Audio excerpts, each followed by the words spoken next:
Alors pour Écolo, il y a trois choses importantes pour rééquilibrer la faune et la biodiversité en forêt.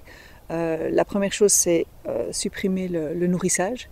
Nous demandons depuis très longtemps que tout le nourrissage soit interdit. La deuxième chose, c'est mettre en place des plans de tir.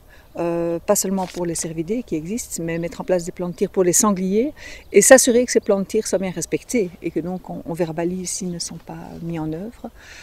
Et enfin, ce qu'on veut, c'est empêcher toute une série de pratiques, notamment la mise en place de clôtures auxquelles nous nous sommes opposés quand elles ont été remises en place au Parlement de Wallonie et assurer un meilleur équilibre par des chasses, notamment des chasses adéquates.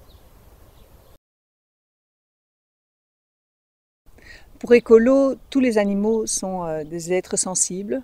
La faune sauvage n'y déroge pas à ce principe général qui est de plus en plus accepté par la société, de plus en plus reconnu, heureusement. Et il faut maintenant que les chasseurs aussi acceptent cet état de fait.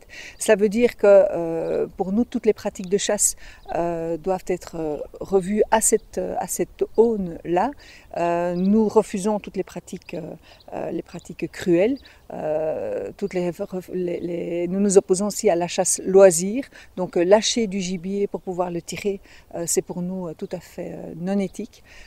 Toutes les méthodes de chasse cruelles, les piégeages doivent être proscrits. L'équilibre de la faune et il est légitime qu'elle soit assurée par la chasse, mais il faut que les pratiques de chasse soient les moins cruelles possibles, que la mort de l'animal soit la plus directe possible et que l'animal ne souffre pas. Pour nous, il y a trois choses importantes dans ce rééquilibrage à faire. Au sein du pôle ruralité, on doit remettre un équilibre entre la section chasse et la section nature. La section chasse est pléthorique, la section nature est très, très faible. Et surtout, les avis qui sont demandés doivent être ouverts aux deux sections.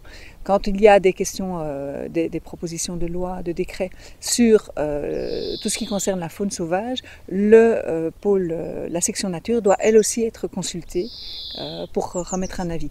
Ça veut dire de manière générale que la gestion de la faune doit être multi-acteurs. Les citoyens que nous sommes tous, mais aussi les forestiers, les naturalistes, les chasseurs, les agriculteurs. Tout le monde doit être mis autour de la table quand il s'agit de remettre des avis sur la gestion de la faune sauvage, ou la gestion de la faune et la gestion de la forêt. Et nous avions d'ailleurs déposé un amendement en ce sens au moment de l'examen du décret concernant la fonction consultative au Parlement de Wallonie.